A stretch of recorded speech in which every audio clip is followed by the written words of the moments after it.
Welcome to Delhi Dehradun national highway Saharanpur Dehradun. नमस्कार दोस्तों, स्वागत है आप सभी का हमारे चैनल में फिर से।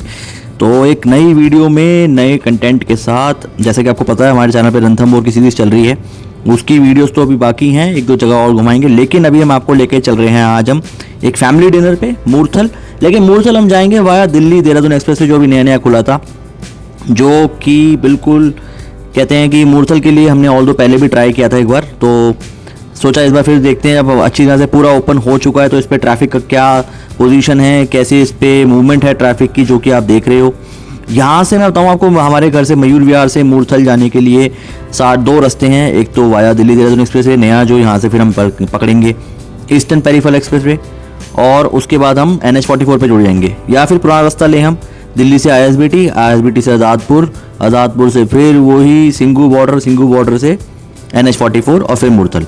दोनों का डिस्टेंस लगभग सेम था, ये 65 है तो वो 62 है, लेकिन 65 किलोमीटर्स में भी इसने हमें 1 घंटा दिया और वो 62 किलोमीटर्स में भी 1 घंटा 25 मिनट दिखा रहा था बाय गूगल। तो हम चल दिए अपने सफ़र पे। शाम का टाइम था, डिनर करने निकले थे मूर्थल पे। सोचा नहीं था कहाँ जाएंगे, जिस मूर्थल पे जो भी ढाबा अच्छा लगेगा वहाँ हम रुक जाएंगे। लेकिन आप ट्रैफिक देख सकते हो, ट्रैफिक ज़्यादा ही था उस पर। हालांकि रिसेंटली ओपन हुआ था, अप्रैल की वीडियो है ये, तो इसलिए ट्रैफिक थोड़ा ज़्यादा था। हालांकि बाइक्स अलाउड नहीं है इस पर, but still bikers were there on the highway.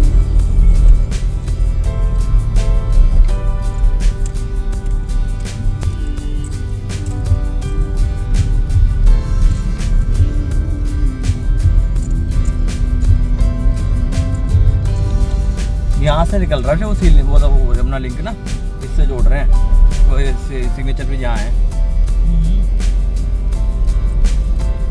वो देखना स्पीडोमीटर पे वो स्पीड का साइन बना हुआ है, उसमें कि बाइक का स्पीड का साइन नहीं है, दैट मीन्स बाइक अलाउड नहीं है। ये लगा होगा ना, ये देखिए, ये देख 180। और जिस दिन टोल चालू हो जाएगा सारे उतरने शुरू हो जाएंगे।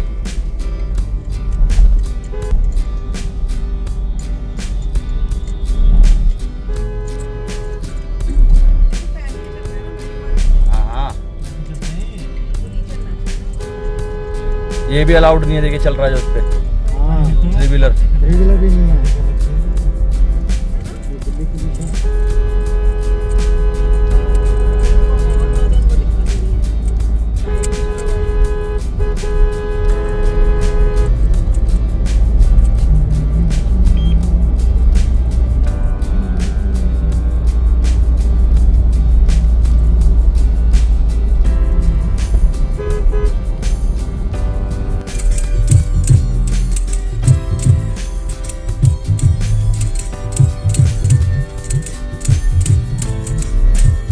यहाँ पे कट है ट्रॉनिका सिटी का।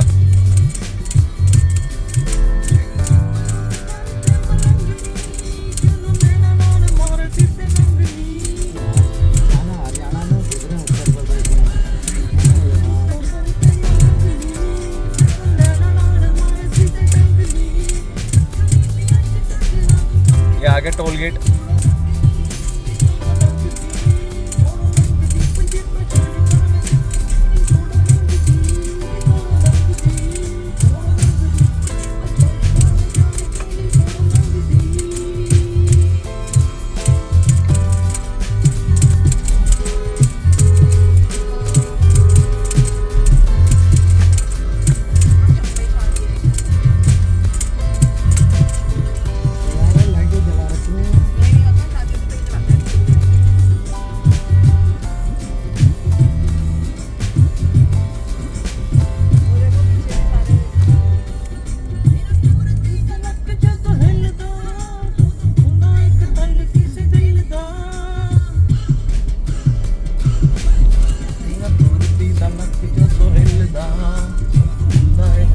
यहाँ बनेंगे वो सैटेलाइट वाले बाबा, टोल गेट सैटेलाइट वाले यहाँ बनेंगे। कोई ये देखो मैनुअल वो ऑटोमेटिक टोल गेट होंगे, तो बंदा नहीं बैठेगा इन पे। है लोनी पार हो गया ना, अब लोनी पार हो गया, अब यूपी में एंटर हो गया तू। इसकी नानी का वो आने वाला है गांव, वो आश्रम। हाँ जी, आशा करता हूँ सफ़र अच्छा लग रहा होगा आपको और वीडियो भी अच्छी लग रही होगी। अच्छी लग रही है तो प्लीज़ एक लाइक का बटन दबा देना, शेयर कर देना और चैनल को सब्सक्राइब नहीं किया है तो सब्सक्राइब कर देना। थोड़ा सा रोड के बारे में इन्फॉर्मेशन दूँ तो रोड 3 लेन एक साइड, 3 लेन दूसरी साइड, 6 लेन का रोड है। जो दिल्ली से सेक्शन है इसका लोनी तक का, उसमें 60 से 80 किलोमीटर तक की स्पीड लिमिट है।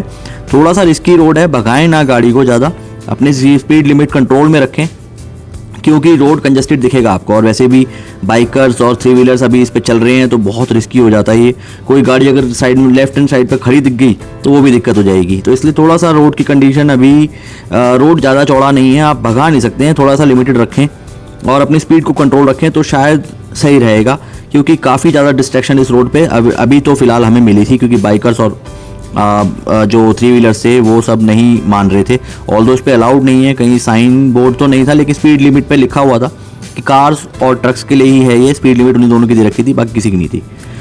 ये हम बागपत तक हमने इसको लिया था, बागपत से हमने लेफ़्ट लेके हम लोग चल गए थे ईस्टर्न पेरिफेरी एक्सप्रेस पे।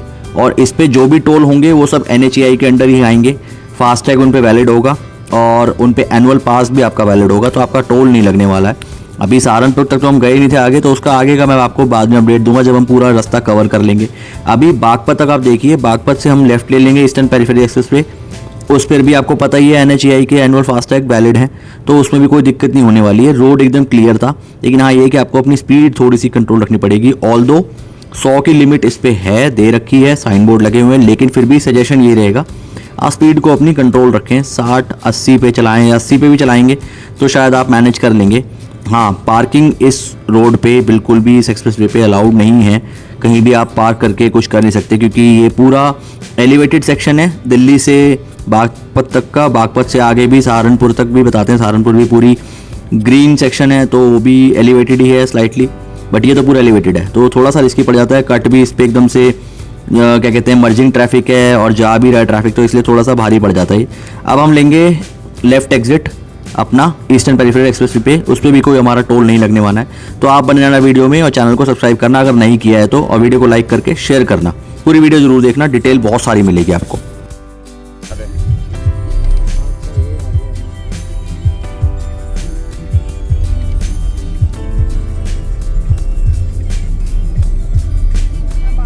हाँ वो सीधा निकल गया।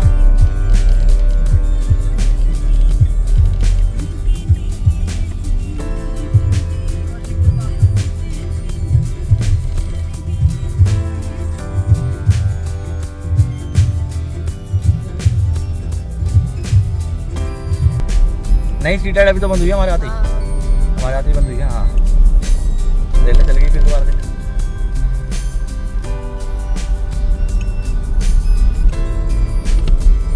ये जा रहा है नानी के घर को सीधे नीचे से।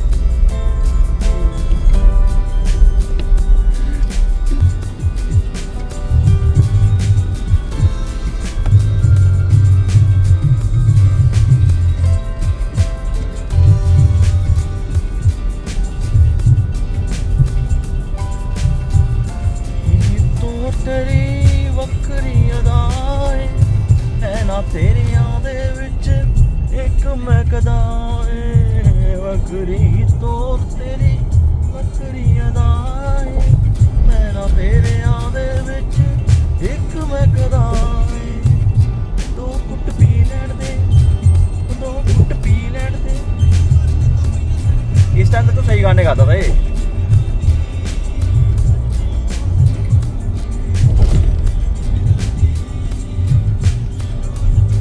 शमीम भैया कितना सुनते हैं इसको और बंद रखिया को लाके कैसेट हमें सुनाते थे गाड़ी में बैठा के, कहते आज चल घूम के आते थोड़ा सा। उसने भी गाड़ी अच्छे से रखी हुई थी अब, है ना, बड़ी शानदार जगह रखता था गाड़ी भाई साहब। ईस्टर्न पेरिफेरी एक्सप्रेस वे भी आपको ज़्यादा ट्रैफिक नहीं मिलेगा, उस पर आप इजीली क्रूज कर सकते हो, लेकिन हाँ ये कि उस पर भी अपनी स्पीड आप मेंटेन रखें तो बेटर रहेगा। ज़्यादा मैं आपको बताऊँ दिल्ली तक तो, जो दिल्ली से अक्षरधाम से जो बागपत तक का स्ट्रेच था उस पर कोई फिलिंग स्टेशन तो नहीं था, ठीक है। और ईस्टर्न पेरिफेरी पे भी कोई ऐसा नहीं है स्टेशन, इस पे 1-2 ही आपको टोल मिलेंगे क्योंकि आप कुंडली पे यहाँ से एग्जिट कर जाएंगे। तो एक ये भी सही ऑप्शन है अगर आप ईस्ट दिल्ली से NH44 पकड़ना चाहते हैं या फिर गुड़गांव जाना चाहते हैं, तो ये भी एक बेस्ट ऑप्शन है कि आप ये इस चीज़ को ऑप्ट कर सकते हैं। देखिए ट्रैफिक थोड़ा कम मिलता है, लेकिन हाँ ये ट्रकर्स वगैरह ज़्यादा चलते हैं, तो इससे थोड़ी सी आपको ये चीज़ आपको फेस करनी पड़ेगी। लेकिन हाँ ये है कि आप ट्रैफिक में ज़्यादा पा जाओगे, जो पूरा आपको दिल्ली क्रॉस करके जाना पड़ेगा, तो आप ईस्टर्न पेरिफेरी एक्सप्रेस वे आप ले सकते हो। आगे बने रहना वीडियो में। अब हम आपको रेस्टोरेंट दिखाएंगे, रेस्टोरेंट भी अच्छा था, और थोड़ा सा जो एक्सपीरियंस दिखा आपको वो देख ही रहे हो, आपकी रोड कंडीशन कैसी थी। और दिल्ली के स्ट्रेच में 3 एग्जिट पड़ते हैं बागपत तक, दिल्ली देहरादून एक्सप्रेस वे से, वो दिल्ली में ही लोकल निकल जाएंगे। तो प्लीज़ बने रहना वीडियो में, चैनल को सब्सक्राइब करना अगर नहीं किया तो वीडियो को लाइक करके शेयर करना।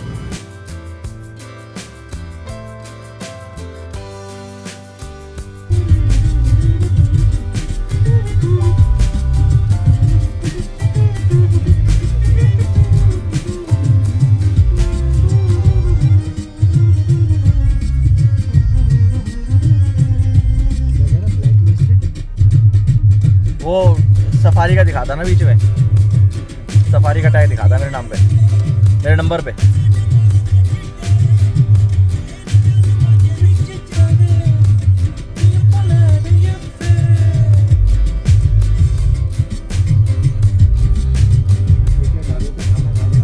हाँ लोकल ढाबे पे खाना खाते हैं।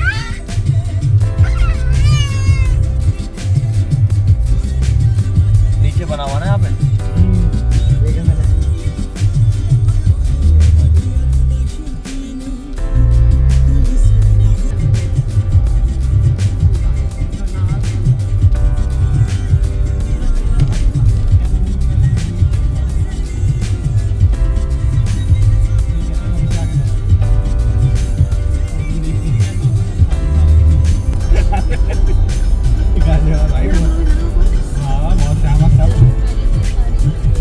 और ये भी कितना सुना है गाना हमने।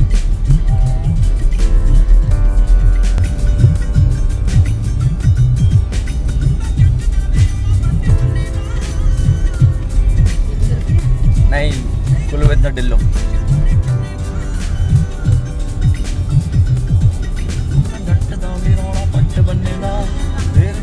तमाशा बनने चलने का पट्टी कचहरियाँ चिमेले लग तो पैंदियाँ तरीक किस जट दी कचहरियाँ चिमेले लग दे।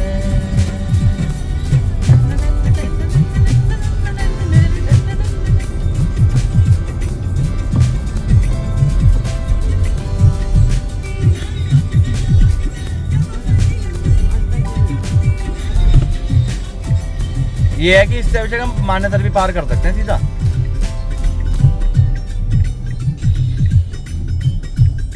ये कौन सा रोड है? ईस्टर्न पेरिफेरी, वो आगे वेस्टर्न पेरिफेरी चुड़ गया। अब ये मान्यतर उतारेगा सीधा जाके। हाँ पड़ता है ऊपर, हाँ क्रॉस करता है उसको जेवर एक्सप्रेस के पास। हाँ हम वहाँ भी उतर सकते हैं, लेकिन हमें थोड़ा सा वो तो हमें नोएडा से दूर पड़ेगा ना। जो फरीदाबाद के लिए टर्न करता है ना वहाँ से। हाँ ऊपर से यही है ईस्टर्न पेरिफेरी है वो। और उस पर गंगा जमुना, वो गंगा एक्सप्रेस से तो जुड़ रहा है उससे। हाँ मज़ा आ जाएगा भाई साहब। यहाँ से अयोध्या जाओ लखनऊ एक्सप्रेस से, वहाँ से प्रयागराज, प्रयागराज से गंगा एक्सप्रेस से घर वापस। ईस्टर्न पेरिफेरी एक्सप्रेस वे को हमने कुंडली के पास एग्जिट कर दिया और हम जुड़ गए NH-44 पे।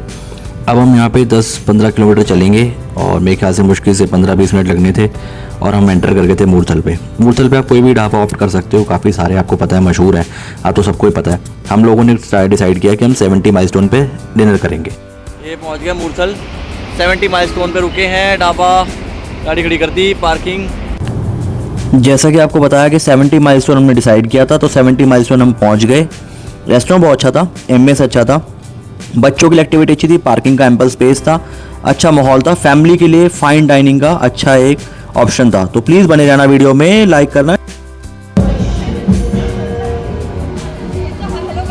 हेलो कर लो, हेलो करो, हेलो करो, हेलो करो।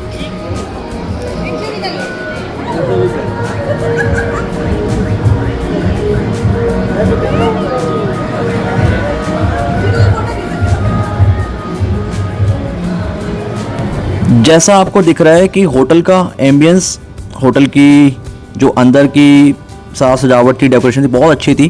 फैमिली के लिए अच्छा ऑप्शन था। एक अंदर एक छोटा सा हॉल भी था जहाँ पे पार्टी चल रही थी एक, और काफ़ी अच्छा सा सूदिंग सा एनवायरनमेंट था। फैमिली के लिए बहुत बढ़िया ऑप्शन था। खाना भी टेस्टी था और ज़्यादा कॉस्टली भी नहीं था।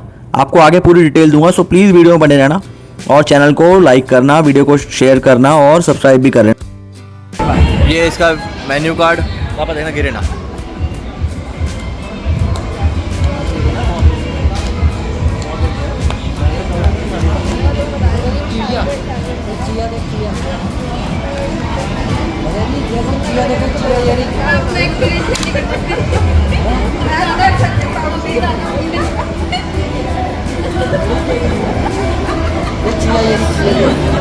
आप इसको पॉज करके पढ़ सकते हो, मैं इसलिए धीरे धीरे चला रहा हूँ।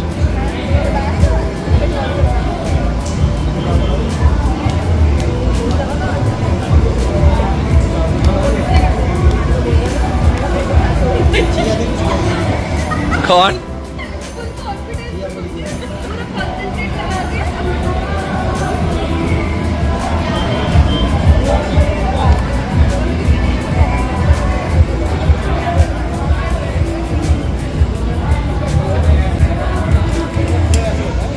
लाइव सिंगिंग थोड़ी भाग।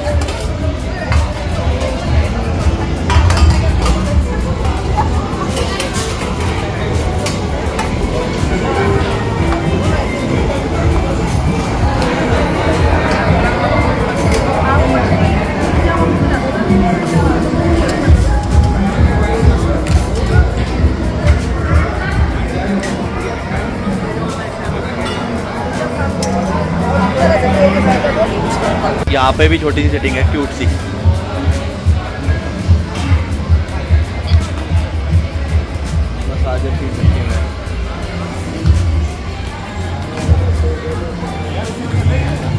क्यों?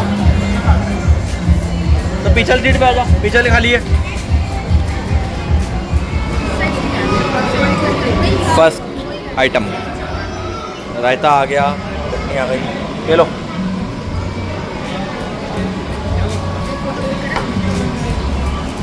कैसा है? अच्छी आ रही है, अच्छा है।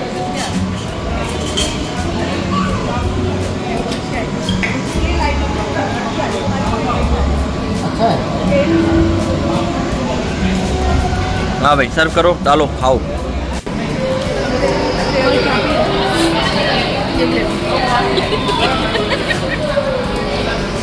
इसकी बना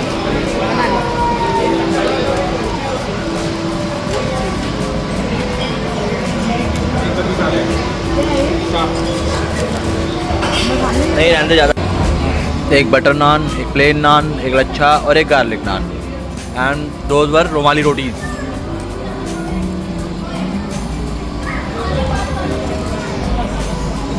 अच्छा रुक जा साक्षी, रुक जा, धीरे धीरे बेटा, कर रहा हूँ हटाना पैसे। हाँ आओ, आप भी आओ। ये क्या लच्छा परोठा है क्या ये? ये बस तब ये गार्लिक नान है। हाँ लच्छा नीचे वाला होगा। रोटी किसने मंगाई थी? रोटी आ जाइए, लच्छा पराठा ये। हाँ हाँ, ये तंदूरी रोटी किसकी है? तंदूरी रोटी साक्षी तूने मंगाई तंदूरी रोटी? ये रहा नान, ये रहा नान, ये रहा। हाँ हाँ, ये आ गई चाप, चाप शेक। प्लेट बन गई अपनी तैयार।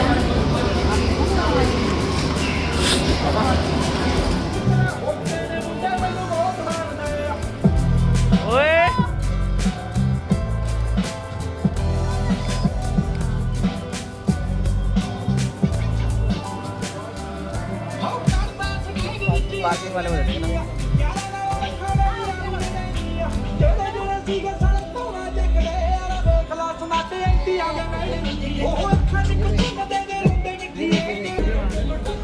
हाँ बना रहा हूँ।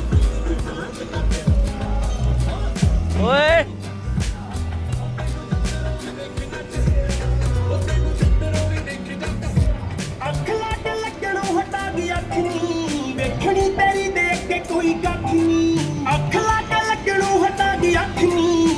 कहाँ गया?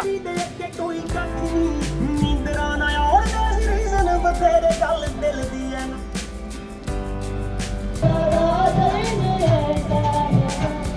आ जाओ आ जाओ।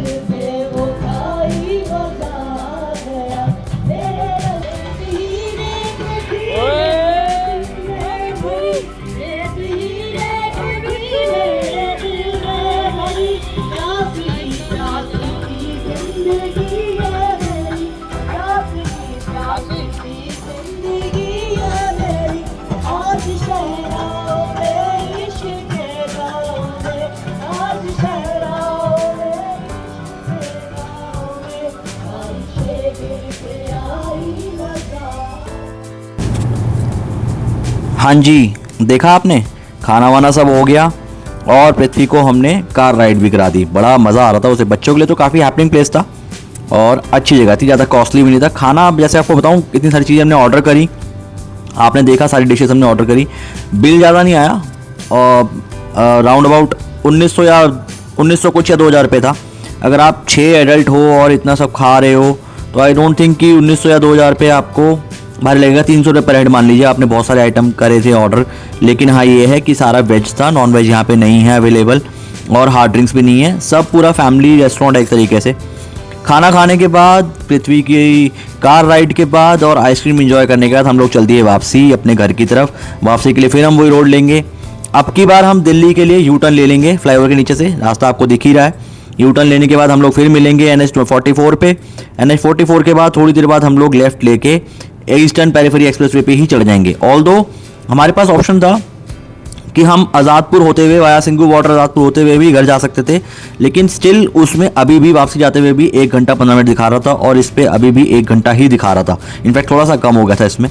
तो डिस्टेंस लगभग सेम है, लेकिन टाइम थोड़ा बच जाता है और गाड़ी खुली चलती है तो आपको फ्यूल एफिशिएंसी, आपकी गाड़ी की परफॉर्मेंस पे भी असर नहीं पड़ता। आपको अच्छी चीज़, एक गाड़ी खुल के चलती है तो आपको अच्छा फील भी होता है, गाड़ी का इंजन भी सही रहता है। ये चीज़ आप ऑप्ट कर सकते हो सकता है। आशा करता हूँ आपको वीडियो अच्छी लग रही होगी। अच्छी लग रही है तो प्लीज़ लाइक करना और शेयर करना। हम यहाँ से ले लेंगे KMP का एग्जिट। तो यहाँ से हम लेके लेफ्ट एग्जिट लेके हमने लिया फिर दोबारा से ईस्टर्न पेरिफेरल एक्सप्रेसवे। इस पे ये है कि थोड़ा सा हाईवे है और एक्सप्रेसवे है तो ट्रक्स थोड़े आपको ज़्यादा मिलेंगे। थोड़ी सी केयरफुली चला सकते हो आप तो बेटर रहेगा। छोटे छोटे मतलब टर्न्स हैं, आप देखोगे टर्न भी छोटा सा ही है, उस पर कभी कोई 2 लेन का टर्न है, उस पर एक ट्रक खड़ा हो गया तो आपका पूरा ट्रैफिक रुक जाता है। कोई ट्रैक्टर लेके चला जाता है तो स्लो स्पीड हो जाती है, तो उसमें भी आप फंसी जाते हो थोड़ा सा। इसलिए थोड़ा सा अगर आप अपना मतलब स्पीड को मेंटेन रखें, हल्की रखें तो ठीक है। एक्सप्रेसवे चढ़ने के बाद आप मतलब ईजिली आप अपने आप को मतलब उस टाइम पे तो आप अपनी स्पीड को आप अकॉर्डिंगली कर सकते हो, जितनी स्पीड लिमिट है उसके आसपास ही रख सकते हो, कोई दिक्कत नहीं, क्योंकि एक्सप्रेसवे बड़े बड़े बने हुए हैं। अब दिल्ली के आसपास बहुत एक्सप्रेसवे बन गए हैं, तो दिल्ली नॉर्थ इंडिया काफ़ी एक्सप्रेसवे बन रहे हैं। दिल्ली अब तो प्रयागराज, मेरठ प्रयागराज भी खुल गया है, गंगा एक्सप्रेसवे खुल गया है, देहरादून का एक्सप्रेसवे पूरा बन गया। लेकिन देहरादून का एक्सप्रेसवे थोड़ा सा मुझे ऐसा लगता है कि अभी रुक के ही जाएंगे तो बेटर रहेगा, क्योंकि अभी पूरी दुनिया उसके ऊपर पहुंची हुई है, देहरादून पहुंची हुई है। देहरादून में बहुत ट्रैफिक है जहाँ तक न्यूज़ मिल रही है सारी, तो इसलिए थोड़ा सा वेट करके जाएं, थोड़ा सा ऑफ सीज़न में जाएं तो शायद रोड का मज़ा ले पाएंगे, डेस्टिनेशन पे पहुंच पाएंगे इजीली। और गंगा एक्सप्रेसवे तो खुल ही गया है, आप यहाँ से वाया अयोध्या, यहाँ से अयोध्या जा सकते हैं लखनऊ एक्सप्रेसवे के थ्रू, वहाँ से प्रयागराज जुड़ जाइए, प्रयागराज से वापसी आप मेरठ से आ जाइए। काफ़ी लंबा सर्किट बन जाता है। हमने प्लान तो किया लेकिन देखते हैं कब जाएंगे। बाकी आप बने रहिएगा हमारे चैनल पे। इस वीडियो के बाद अब हम लेके आएंगे जो रणथंभौर की, हमारे पास 2 एपिसोड हमारे और बच रहे हैं अभी। पालीघाट सेंचुरी घुमानी है आपको, उसके बाद दिल्ली का वापसी टूर और पूरे ट्रिप की जो एक्सपेंस डिटेल थी, जैसा कि हमारी पूरी सीरीज़ में रहता है, वो डिटेल आपको प्रोवाइड करेंगे नेक्स्ट वीडियो में। इस वीडियो में इतनी डिटेल आई थिंक बहुत थी, बाकी हम आपको घर तक लेके चलेंगे अब, दिल्ली तक, अक्षरधाम तक। तो रोड की कंडीशन आपको पता चल जाएगी, रात को ट्रैफिक कितना है वो भी दिख जाएगा। टोल कोई लगना नहीं है इस पर, आपको लेफ्ट हैंड साइड पे देहरादून का एक्सप्रेसवे दिखेगा। ईस्टर्न पेरिफेरी एक्सप्रेसवे को हम लोग छोड़ेंगे दिल्ली वाले कट पे। दिल्ली वाले कट पे हम लोग छोड़ेंगे और राइट को मुड़ जाएंगे एक्सप्रेसवे से, लेफ्ट को बागपत की तरफ जाएंगे तो हम लोग फिर वही दिल्ली देहरादून एक्सप्रेसवे पे से हम सहारनपुर की तरफ होते हुए हम लोग निकल जाएंगे देहरादून की तरफ। लेकिन हम लोग हो जाएंगे राइट, जैसे कि आपको आगे दिखेगा। राइट लेते ही हम लोग फिर दोबारा चढ़ जाएंगे दिल्ली देहरादून एक्सप्रेसवे पे बागपत की तरफ से, हेकड़ा जिसे बोलते हैं। वहां से एक टोल किसी भी नहीं लगा, आपको बता दूं, फास्टैग आपका इस पे एनुअल फास्टैग वैलिड है, एनुअल पास वैलिड है, तो आपको उसकी कोई टेंशन लेने वाली जरूरत नहीं है। दिल्ली देहरादून एक्सप्रेसवे पे भी कोई टोल नहीं लगेगा। जब पूरा हम कवर करेंगे तो उसकी डिटेल भी आपको हम देंगे। और आगे पूरे आपको रोड दिखेगा, जब 3 लेन का रोड है, 3 लेन जाना 3 लेन आना, जैसे आपको बताया था। थोड़ा सा स्पीड दिल्ली देहरादून एक्सप्रेसवे पे आपको कंट्रोल करके रखनी पड़ेगी। कहते तो हैं अलाउड तो 100 किलोमीटर तक की है, लेकिन मेरा मानना यह है कि जहाँ तक मैंने ड्राइव करा कि आप 80 मेंटेन रखें तो बेटर है, आपके लिए सेफ है, सेफ स्पीड है। बाकी 100 पे अगर आप कंट्रोल कर सकते हो तो वेल एंड गुड, लेकिन कुछ नहीं पता कौन भाई साहब गाड़ी लेके खड़े हो जाए लेफ्ट हैंड साइड पे, या कौन कहाँ से आ जाए, क्योंकि मर्जिंग ट्रैफिक, मर्जिंग लेन ऐसी ही है, कंट्रोल्ड नहीं है। जैसे आपको बताया मैंने, दिखा भी होगा आपको वीडियो में, 3 एग्जिट पॉइंट्स हैं और सेम आपको दिखेगा। और जाते हुए आपको वो घर भी है लोनी के पास जो पूरी की पूरी सर्विस लेन को कैप्चर करके बैठा हुआ है स्वाभिमान करके, लेकिन उस पर हम आपको नहीं दिखा पाएंगे। ठीक है, तो आशा करता हूँ वीडियो आपको पसंद आई होगी, कंटेंट आपको अच्छा लगा होगा। अच्छा लगा तो प्लीज़ लाइक करना, शेयर करना, और चैनल पे अगर नए हो तो सब्सक्राइब करना, ताकि हमें और मोटिवेशन मिलता रहे। अभी बहुत सारी ट्रिप्स, बहुत सारी कंटेंट, बहुत सारी वीडियोस आपके लिए हमारे पास हैं। जैसे कि आपको बताया कि रणथंभौर की ट्रिप रह गई है, और उसके आगे और भी बहुत सारी वीडियोस हमारे पास हैं।